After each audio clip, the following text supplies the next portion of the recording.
Alors, deuxième partie sur Antigone. Donc, c'est déjà un personnage qui inspire Sophocle en 441 avant Jésus-Christ. Et il va confronter Antigone à Créon, qui est son oncle, et qui est devenu le roi de Thèbes après la mort d'Étéocle et de Polynice.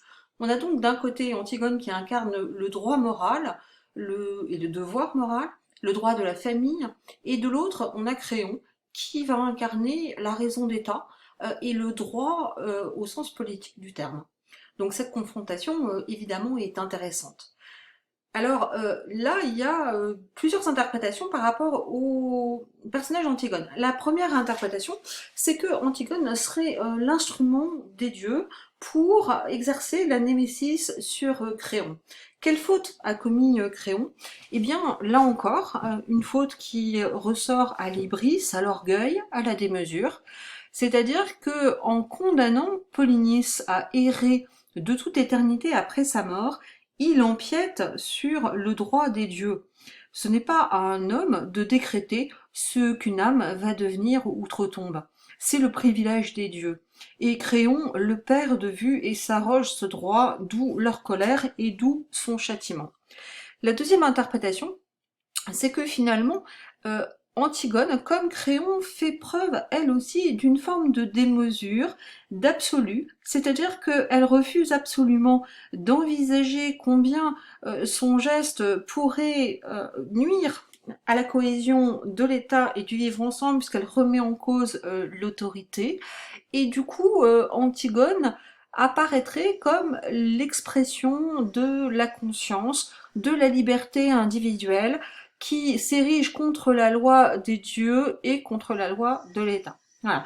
Alors, vous pouvez écouter un extrait, je vous ai mis ici un lien sur YouTube avec une très très belle version radiophonique qui était parue sur France Culture ou France Musique de l'Antigone de Sophocle. Alors, je me doute bien que vous n'allez pas à votre niveau écouter l'intégralité de la pièce, si le cœur vous en dit très bien, mais je vous recommande d'aller écouter au moins des extraits, même très courts, pour voir combien quand même la langue grecque peut être poétique et finalement très abordable. Alors, maintenant on va passer à la version d'Anouilh, qui est celle que vous allez regarder. Alors c'est important de connaître le contexte dans lequel Anouilh a créé sa pièce et a repris ce personnage d'Antigone. Il commence la rédaction de sa pièce en 1942. Donc là, évidemment, je vous renvoie à vos cours d'histoire. Le contexte historique est bien particulier. Ce sont ce qu'on appelle les années noires hein, dans la France. Je vous rappelle que depuis 1940, la France est occupée suite à sa défaite face à l'Allemagne, que on a fini par former un gouvernement collaborationniste qui s'installe à Vichy, qui est encore en 40 dans la zone libre, et qui est dirigé par Pétain, que vous avez De Gaulle qui est parti en Angleterre pour essayer au contraire de forger la résistance. Et en 1942, il y a un durcissement. Alors vous verrez en histoire que c'est l'année du retournement de la guerre avec le front Ouest. Mais en tout cas, pour ce qui est de la France, ce bouleversement va être marqué par le retour au gouvernement de Vichy, de Laval, qui est un nazi absolument convaincu et qui va renforcer la politique collaborationniste. Alors, la légende voudrait que ce soit dans la salle d'attente de son dentiste qu'Anouilh soit tombé sur un journal où il est question d'un acte fait par Paul Colette, qui n'est pas connu pour être affilié à un réseau de résistance quelconque, qui est un tout jeune homme, et qui a commis un attentat sur la personne de Laval. Voilà, donc ça apparaît un peu comme un geste héroïque, vain, désespéré, mais en même temps extrêmement courageux au nom de la liberté. Plus tard, en 1961, Anouilh dira autre chose. Il dira que c'est en tombant sur les petites affiches rouges. Alors les petites affiches rouges, c'était des affiches qui étaient placardées dans la rue dès qu'un résistant allait se faire fusiller, et que ça a créé du coup un choc chez Anouilh qui a immédiatement fait le lien entre ces jeunes gens, hein, parce que effectivement bien souvent ceux qui s'engageaient, en tout cas les premiers qui se sont engagés dans la résistance, étaient souvent de très jeunes gens. et que du coup ça l'a immédiatement fait penser à ce personnage d'Antigone, car il connaissait quasiment par cœur la pièce de Sophocle, et que c'était une pièce qu'il affectionnait énormément. Et il a donc décidé, il aurait décidé de réécrire cette tragédie pour faire écho à ce qu'ils étaient en train de vivre à cette époque. La pièce est montée 2 ans plus tard au théâtre de l'Atelier. Je vous en ai mis en bas de la diapositive des images, hein, qui sont celles de la première représentation selon la mise en scène demandée par Anouilh, enfin recommandée par Anouilh. La réception est assez étrange. Alors déjà, ne vous étonnez pas hein, de voir qu'on joue des pièces de théâtre dans le Paris de 1944. Au contraire, l'activité théâtrale est relativement intense. Euh, il y a beaucoup de monde au théâtre. La pièce est acclamée. Elle connaît un franc succès. Mais alors curieusement, aussi bien les jeunes résistants se sont reconnus dans le personnage d'Antigone et ont trouvé là une expression à leur engagement.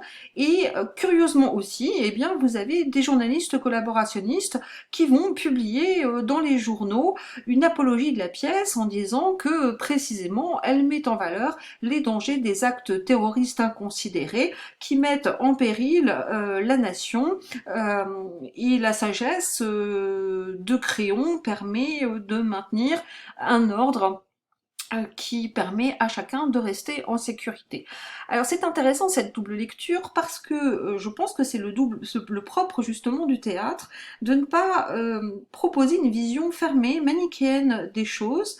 En tout cas, ce n'est pas la voie que prend Anouilh du tout, bien au contraire.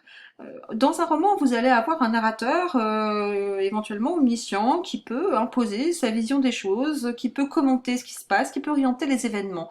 Là, on a l'impression finalement que Anouilh pose les personnages, montre leur destin et nous laisse prendre parti en exposant les différentes voies et les différents choix possibles. Et du coup, ça paraît très respectueux finalement vis-à-vis du spectateur et de sa conscience. Donc vous verrez que vous-même, eh bien, il y a des choses que vous n'allez pas forcément saisir tout de suite, hein, j'y reviendrai, eh bien parce que les personnages d'Anouilh ont absolument la même épaisseur finalement que dans la réalité. Hein, dans la réalité, nous ne savons pas pourquoi les gens agissent de telle ou telle manière, nous ne connaissons pas leurs pensées profondes, ni leurs convictions intimes s'ils ne l'expriment pas.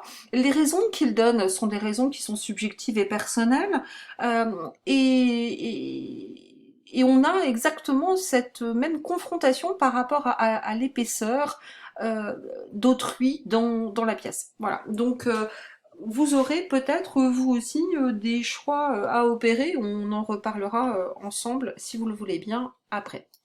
Alors je vous ai mis ici, je vais aller un petit peu plus vite sur cette diapositive, les raisons pour lesquelles on parle de tragique moderne. Alors la tragédie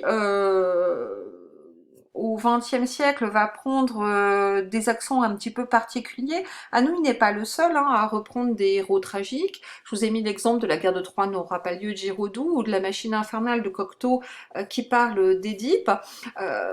Mais ils vont adapter ces mythes de l'Antiquité à l'époque dans laquelle ils l'écrivent. Alors si les Grecs, eux, eh bien, avaient une lecture religieuse et politique de ces destinées qui s'affrontaient sur les planches, enfin qui se tissaient en tout cas devant les spectateurs, eh bien forcément les auteurs du XXe siècle ne vont pas du tout avoir la même lecture des choses.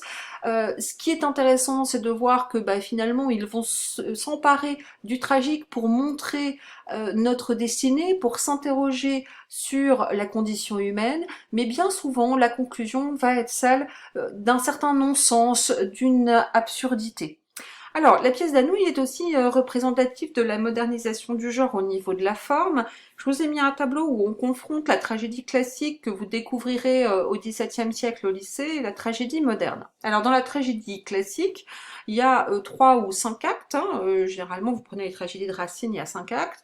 Ici, il n'y en a aucun. C'est intéressant aussi là parce que vous allez voir qu'il y a quand même des entrées et des sorties des personnages, Donc on pourrait quand même distinguer des scènes, mais il n'y a pas d'interruption du spectacle, si bien que on a l'impression que la fatalité est comme une pierre qui est lancée, comme ça, hein, qui va rouler sur une pente, et que rien ne peut l'arrêter jusqu'à ce qu'elle ait écrasé les personnages sous son poids. Et on est pris dans cette espèce de mise à mort, hein, jusqu'à son terme, sans issue non plus pour celui qui regarde cet épouvantable et effrayant spectacle. De même, si la tragédie classique était en vers, la tragédie moderne est en prose. D'ailleurs, je vous l'ai mis ici, hein, non seulement la tragédie classique est en vers, mais elle est aussi en langage soutenu, c'est le langage des rois, hein, le langage de la cour. Tandis que dans la tragédie moderne, les spectateurs aussi hein, ont changé, et du coup, on est en prose avec des niveaux de langue qui sont mêlés. De même, si dans la tragédie classique, ce sont des personnages nobles hein, qui sont représentés sur la scène, là encore, des rois, des princes, etc., eh bien, dans la tragédie moderne, va être mêlé aux personnages nobles le peuple, hein, des catégories sociales plus modestes, vous le verrez avec la nourrice et les gardes chez Hanouilh. Bien, du coup, il n'y a plus cette unité de ton hein, qu'on trouve dans la tragédie classique. Vous allez voir qu'il y a parfois des passages qui sont même de l'ordre comique. Vous allez entendre la salle qui réagit en riant, qui est peut-être du coup un reflet de la condition humaine peut-être plus large, mais aussi parce que le rire, parfois, vous allez voir, fait ressortir encore davantage finalement l'horreur de ce qui arrive à ces personnages. Alors enfin, les règles de bienséance, qui consistaient à ne pas montrer la violence sur la scène, sont quand même respectées par Hanoï, puisque la mise à mort des personnages ne se fait pas devant, hein, devant la scène, mais malgré tout, on n'est pas à l'abri hein, des petitesses humaines et de la violence, de ce déchaînement des passions. Vous allez voir surtout dans l'interprétation qui vous est donnée dans la mise en scène de Briançon, où Antigone s'emporte, ne garde pas cette réserve qu'on peut observer dans la tragédie classique.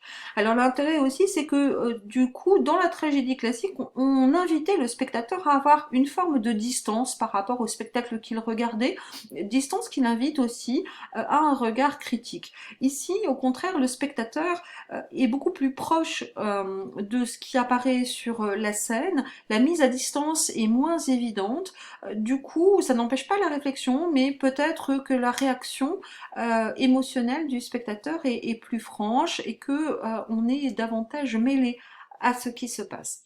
Alors, je vous invite à poursuivre sur la troisième vidéo qui sera beaucoup plus courte, dans laquelle je commenterai la fin de cette diapositive, quoique là j'ai peut-être le temps, je crois, oui, il me reste 3 minutes. Alors, je vous indique qu'il ne faut surtout pas limiter votre compréhension de la pièce au contexte historique, hein. Ne faites pas juste d'Antigone l'incarnation de la résistance en 42, ne faites pas juste de Créon le représentant de Pétain, ça va bien au-delà de ça.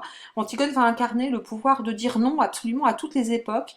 Elle incarne aussi cette adolescence rebelle qui est en quête d'absolu, qui refuse les compromissions et la laideur du monde adulte et qui recherche un bonheur total. Voilà, c'est un peu plutôt la beauté que la vie. En tout cas, s'il faut choisir une vie fade et laide, eh bien, je préfère une mort belle et noble. Alors, elle nous pose aussi une question absolument essentielle que je vous ai indiquée donc sur ces dernières lignes. Est-ce qu'on peut réellement choisir son petit bonheur, sa protection personnelle, sa petite sécurité, alors que dans le même temps, on met à mort des personnes dans la rue, que l'État assassine au nom d'un droit qu'il a érigé seul, qu'on arrête des gens dans les prisons, qu'on prive de liberté les uns et les autres, qu'on décide qui doit vivre, qui doit mourir, qu'on peut arrêter la famille qui habite sur le pas de notre porte. Est-ce que à ce moment-là, on va dire non ou est-ce qu'on va fermer les yeux? La question peut paraître rhétorique, hein, on aurait tous tendance à dire bah non, bien sûr, on va intervenir. Hanouilh nous montre à travers le personnage d'Antigone que cela n'est pas si évident au regard des circonstances historiques et que c'est une vraie question qu'il faut se poser, quitte à contempler sa propre lâcheté et ses propres zones d'ombre pour précisément arriver peut-être à mieux les surmonter le moment venu. Voilà, je vous donne rendez-vous donc sur une troisième vidéo beaucoup plus rapide qui va vous indiquer un petit peu, qui va vous donner en tout cas mes consignes sur le visionnage de la pièce et les notes que vous pouvez prendre au fur et à mesure.